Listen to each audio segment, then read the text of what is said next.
আশ্চর্য হবেন, গতকালকে রাত 10টা থেকে 11টার দিকে হঠাৎ করে আমার ছোট ভাইরা আমাকে ফোন দিয়েছে।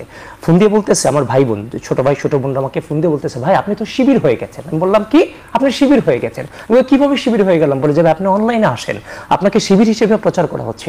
আমি আশ্চর্য হলাম। আমি একটা ইনস্টিটিউশনে আমি ইন্টারমিডিয়েট পড়াশোনা করেছি, সেটাকে টার্গেটে রেখে যখন প্রতিদ্বন্দ্বী প্রার্থীকে রাজনৈতিকভাবে মোকাবেলা করে ব্যর্থ হয়, তখন দেখলাম যে বিভিন্ন শিবির কর্তৃক পরিচালিত যে প্রপাগান্ডা পেজগুলো, সেই পেজগুলো থেকে আমার নামে প্রপাগান্ডা ছড়ানো হচ্ছে। হ্যাঁ, আমি বলতেছি যখন আপনি প্রার্থীকে প্রপারলি মোকাবেলা করতে ব্যর্থ হচ্ছেন, তখন আপনি তাকে হচ্ছে যে প্রপাগান্ডা স্বীকার করতেছেন। এই যে দেখেন, তখন আমি আশ্চর্য হলাম। আমার যে গোড়াপত্তন, মানে আমার যে গোড়াপত্তনটা, সেটা হচ্ছে যে আমার যে পারিবারিক গোড়াপত্তন, সেই গোড়াপত্তনটা হচ্ছে যে আমার নানা হচ্ছে যে কুমিল্লার মুরাদনগরের অন্তর্গত দৌলতপুর দরবার শরীফের একজন পীর ছিলেন, অত্যন্ত হক্কানি আলেম ছিলেন। তো আমার জন্মটা এবং বেড়ে ওঠাটাই তো জামাত ইসলাম এবং শিবিরের যে আকীদাগত সমস্যা, এটার এগেইনস্টে আমি বেড়ে উঠেছি। সেই আমাকে হচ্ছে যে প্রপাগান্ডার শিকার এরা করছে। আচ্ছা, এটি কারা করছে বা অন্তর্খন্দ লোক কিনা সেটিও প্রশ্ন আছে। প্রশ্ন আসলে অন্তর্খন্দ যে পেজগুলো প্রচার করেছে, হচ্ছে আমরা সেটা নিয়ে আলোচনা শিবিরের পেজগুলো প্রচার করেছে। এই যে নোংরামি, এই নোংরামি।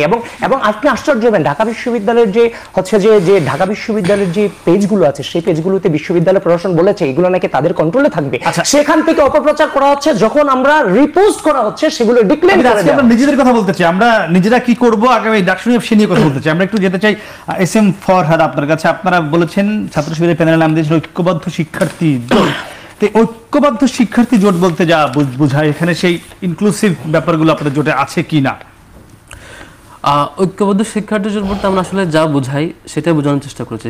ছাত্র শিবিরের জায়গা থেকে আমরা যে সকল ক্যাটাগরির শিক্ষার্থী, সকল মতের মানুষের প্রতিনিধিত্ব করতে চাই, সেটা আমরা চেষ্টা করেছি এবং আমরা মনে করেছি আমাদের এই জোটে সব রিপ্রেজেন্টেশন হয়েছে। আপনি দেখে থাকবেন যে এখানে জুলাইয়ে ঢাকা বিশ্ববিদ্যালয়ের একমাত্র শিক্ষার্থী যিনি অঙ্গ হারিয়েছেন, তার চোখ ত্যাগ করতে হয়েছে জুলাইয়ের গণ অভ্যুত্থানে, তিনি আমাদের এই প্যানেলে যুক্ত আছেন। আমাদের সর্বমিত্র চাকমা নামে আরেকজন ঢাকা বিশ্ববিদ্যালয়ের শিক্ষার্থী আছেন, তিনি দীর্ঘদিন ধরে ঢাকা বিশ্ববিদ্যালয়ের শিক্ষার্থীদের রাইটস নিয়ে কাজ করছেন। তারপর দেখবেন আরেকজন শিক্ষার্থী যিনি দীর্ঘদিন ধরে কালচার এবং তার নিজস্ব গণ্ডি থেকে অন্যান্য নানা উদ্যোগে জুলাই এবং জুলাইয়ের পরবর্তী সময়টাতে কন্ট্রিবিউট করেছেন, জুমা নামে আরেকজন নারী শিক্ষার্থী। তারপরে দেখবেন এখানে বিশ্ববিদ্যালয়ের জুডো এবং কারাতে যে কেন্দ্রিক স্পোর্টস কেন্দ্রিক যে অন্যতম জনপ্রিয় প্রশিক্ষক বিশ্ববিদ্যালয়ের যে প্রতিষ্ঠান, সে প্রতিষ্ঠানের এবং একই সাথে শিক্ষার্থী নিয়ে কাজ করা এরকম একজন আছেন যার নাম আরমান। আমরা দেখেছি নানান ক্যাটাগরি প্রত্যেকটা স্টেক হোল্ডারের রিপ্রেজেন্টেশনটা আমরা চেষ্টা করেছি আমাদের দিক থেকে। আমরা আসলে যেটাতে যেভাবে যে সেরকম সোসাইটি কল্পনা করি সেদিক থেকে। এরা কি সবাই ছাত্র শিবিরের নেতাকর্মী? না, এটা তো প্যানেলের নামে তো ঐক্যবদ্ধ শিক্ষার্থী। আপনাদের কি কমতি ছিল প্রার্থী নিজেদের?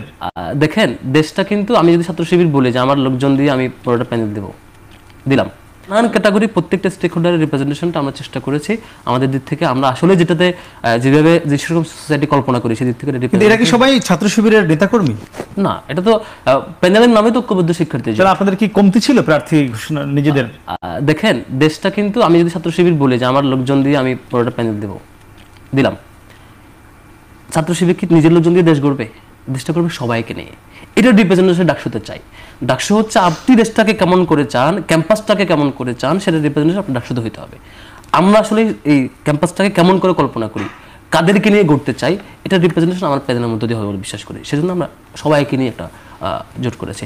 আবিদ ভাইয়ের একটু কথাতে আমার আসতে হবে। আবিদ ভাই বলছেন আমার মনে হয় একটু কিছু বিষয় যেটা আমার দিকে ছাত্র শিবিরের দিকে আসছে, এইগুলো রিপ্লাই দেওয়া দরকার। আবিদ ভাই বলছেন যেমন ছাত্র শিবিরের জায়গা থেকে নাকি ভাইকে নিয়ে প্রোপাগান্ডা হচ্ছে। আমার একটু ভিন্ন পার্সপেক্টিভ আছে আর কি। ছাত্রদল আমার একটা অন্যতম প্রিয় সংগঠন, যেহেতু দীর্ঘ 15 বছরের লড়াইয়ে এবং এর আগে 2001 থেকে বা 2000 সাল থেকে যৌথভাবে আমাদের দীর্ঘদিনের লড়াই সংগ্রাম ছিল।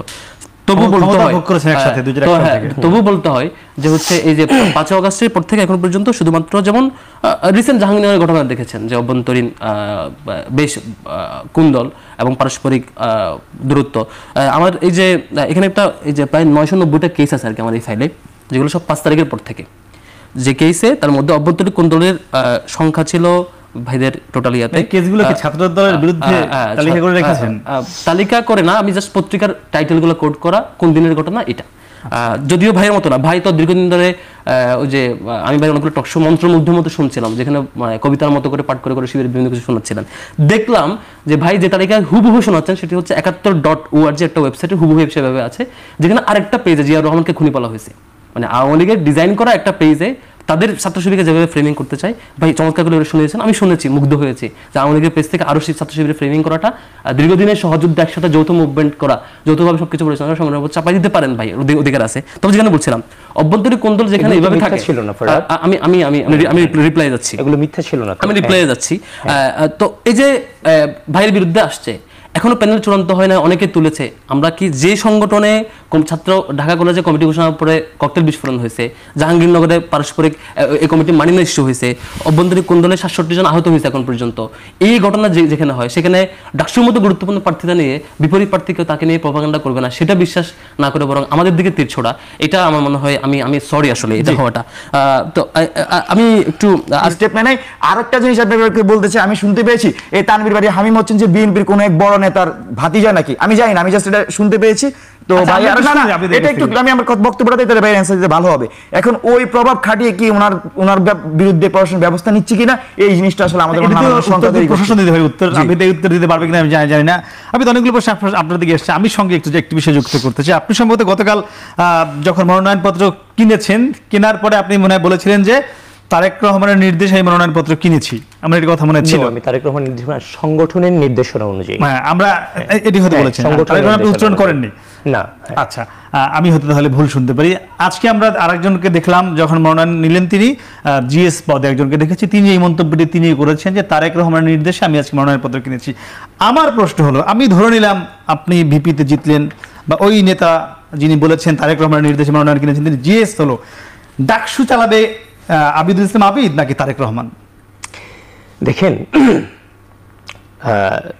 বাংলাদেশ জাতীয়তাবাদী ছাত্রদল হচ্ছে যে বাংলাদেশ জাতীয়তাবাদী ছাত্রদলের সাংগঠনিক অভিভাবক জনাব তারেক রহমান, এটা সকল হচ্ছে যে কাউন্সিলর যারা ছিল তাদের সকলের নির্দেশ অনুযায়ী সকলে মেনে নিয়েই তারেক রহমানকে সাংগঠনিক অভিভাবক বানিয়েছেন।